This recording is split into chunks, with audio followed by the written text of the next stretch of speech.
విపక్ష నేతగా రాహుల్ గాంధీ ప్రోటెం స్పీకర్కు సోనియా లేఖ ఆమోదము 10 ఏళ్ల తర్వాత లోక్సభలో ప్రతిపక్ష నేత. మరి కాంగ్రెస్ పార్టీ ఇన్ని సాంప్రదాయాలు చెప్తుంది కదా.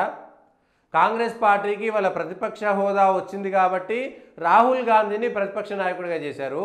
2014లో 2019లో ప్రధాన ప్రతిపక్ష హోదా కాంగ్రెస్ పార్టీకి రాకపోతే ఓ దళిత నాయకుడు మల్లికార్జున ఖర్గేకు కాంగ్రెస్ పక్ష నాయకుడిగా లోక్సభలో కూర్చోబెట్టిరు. ఆ తర్వాత అధీర్ రంజన్ చౌదరికి, బెంగాల్ నుంచి వచ్చినటువంటి అధీర్ రంజన్ చౌదరికి ప్రధాన కాంగ్రెస్ పక్ష నాయకుడిగా ఇచ్చారు. మరి ఆ రోజు రాహుల్ గాంధీకి ఎందుకు ఇవ్వలేదు? మరి ఈరోజు మల్లికార్జున ఖర్గేకో, అధీర్ రంజన్ చౌదరికో, లేకపోతే కాంగ్రెస్ పార్టీలో ఉన్నటువంటి ఒక దళిత నాయకుడికి ఎందుకు ప్రతిపక్ష హోదా ఇవ్వలేదు? ఇవి కాంగ్రెస్ పార్టీ చెప్తున్నటువంటి విషయాలను.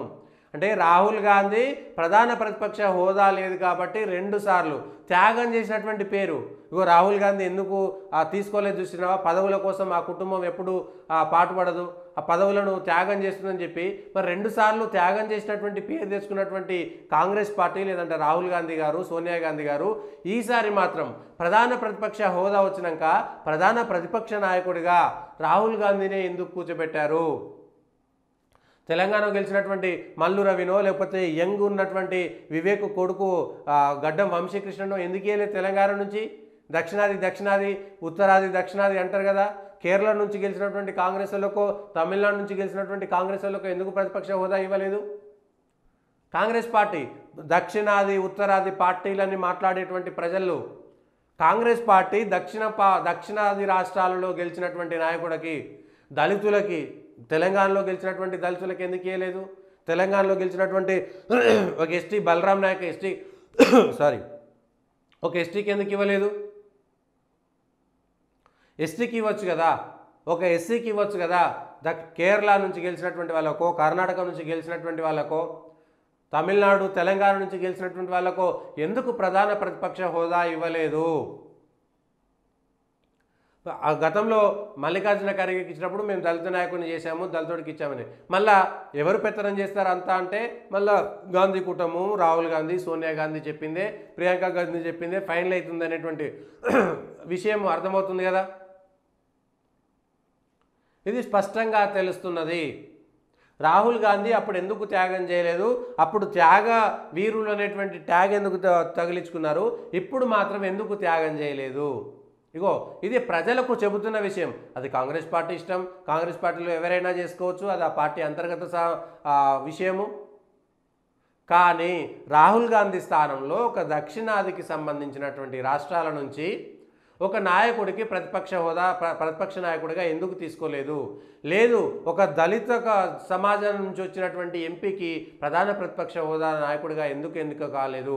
ఒక ఎస్టీ సమాజం నుంచి వచ్చినటువంటి వాళ్ళకు కాంగ్రెస్ పార్టీలో ప్రధాన ప్రతిపక్ష హోదా ఎందుకు ఇవ్వలేదు? ఒక బీసీకి ఎందుకు ఇవ్వలేదు? తెలంగాణ నుంచి కూడా బీసీలు గెలిచారు కదా, వాళ్ళకెందుకు ఇవ్వలేదు?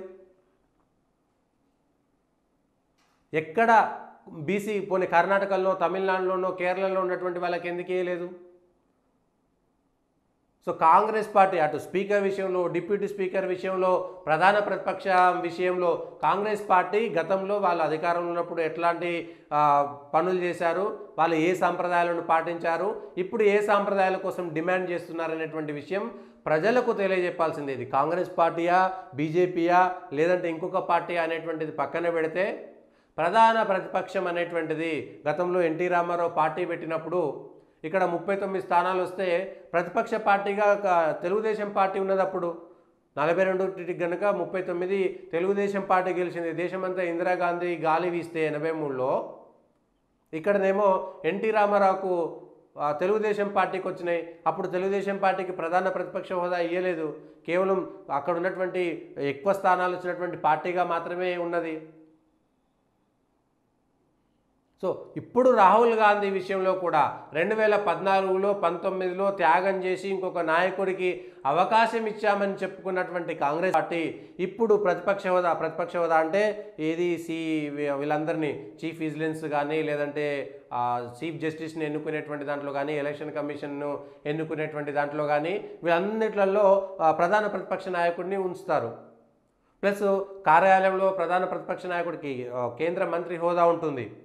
ప్రధాన ప్రతిపక్ష నాయకుడికి అక్కడ ఒక ఆఫీస్ ఉంటుంది, పార్టీకి లేదంటే ప్రభుత్వానికి సంబంధించినటువంటి అనేకమైనటువంటి ఫైళ్లను తెప్పించుకునేటువంటి శక్తి ఉంటుంది. సో ఇవన్నీ ఉంటాయి కాబట్టి ప్రతిపక్ష నాయకుడు హోదా రాహుల్ గాంధీ తీసుకున్నారు. కానీ ఒక దళితుడు, ఒక దక్షిణాది, ఇంకొకటి మాత్రం గుర్తుకు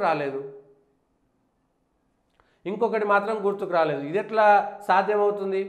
ఇగో ఇది కాంగ్రెస్ పార్టీవి ద్వంద్వ విధానాలా, బీజేపీవి ద్వంద్వ విధానాలా, ఇతర పార్టీల ద్వంద్వ విధానాలా అనేటువంటిది ప్రజలు నిర్ణయం తీసుకుంటారు. కానీ జరిగినటువంటి విషయాలను చెప్పడం వరకే బాధ్యత ప్రజలకు సంబంధించినటువంటి విచక్షణ. ఏది నమ్మాలి, ఎవరిది మంచి, ఎవరిది చెడు అనేటువంటిది ప్రజల విచక్షణ, ప్రజల అవసరం. కానీ కాంగ్రెస్ పార్టీ గతంలో స్పీకర్ విషయంలో, డిప్యూటీ స్పీకర్ విషయంలో, ప్రతిపక్ష హోదా విషయంలో ఎట్లా వ్యవహరించింది, ఇప్పుడు నరేంద్ర మోడీ ఎట్లా వ్యవహరించాడనేటువంటి అంశంపైన, స్పీకర్ ఎన్నిక విషయంలో కూడా 91 ఆ సందర్భంలో, 92 సందర్భంలోనో, తర్వాత ఈ సంకీర్ణ ప్రభుత్వాలు వచ్చిన తర్వాత యూపీఏ ఎన్డీఏ హయాంలో కూడా స్పీకర్ ఎన్నిక ఏకగ్రీవమైంది. అప్పుడు అసలు ఇంకా సభ్యుల బలము, సంఖ్య నీకా నాకా అన్నట్టుగా పోటాపోటీగా ఉన్నాయి. ఇద్దరు ముగ్గురు, రెండు పార్టీలు అటుపోతే ఆ పార్టీ, ఇద్దరు ముగ్గురు ఇటు వస్తే ఈ పార్టీ అన్నట్టుగా ఎవరు ఏ రోజు ప్రభుత్వానికి మద్దతు ఉపసంహరించుకుంటారో, ఎవరు ఏ రోజు ప్రతిపక్షంలో ఉంటారో, ఎవరు ఏ రోజు అధికార పక్షంలో ఉంటారో తెలియనటువంటి సందర్భం అప్పుడున్నటువంటి సందర్భం. అప్పుడే స్పీకర్ ఎన్నిక కాలేదు. మరి ఇప్పుడెందుకు స్పీకర్ ఎన్నిక అవుతున్నది? 48 సంవత్సరాల తర్వాత పోనీ బలంగా గెలుస్తారనేటువంటి నమ్మకం ఉందా? ఒక 10-12 సభ్యుల బలమే తేడా ఉన్నది. అందులో ఉన్నటువంటి వాళ్ళు ఒకవేళ సీక్రెట్ ఎలక్షన్ కనుక జరిగితే గెలుస్తారనేటువంటి నమ్మకం ఉందా? లేదు. ఎవరిని ఎక్స్పోజ్ చేస్తున్నారు? ప్రజల్లో ఎవరు సాంప్రదాయాలను పాటించట్లేదు, ఎవరు సాంప్రదాయాలు పాటిస్తున్నారనేటువంటిది ప్రజలకు సంబంధించినటువంటి అంశము. ఇది విపక్ష నేతగా రాహుల్ గాంధీ 2 టర్ములు పోరాడితే 3వ టర్ములో విపక్ష నేతగా ఎన్నికయ్యాడు రాహుల్ గాంధీ.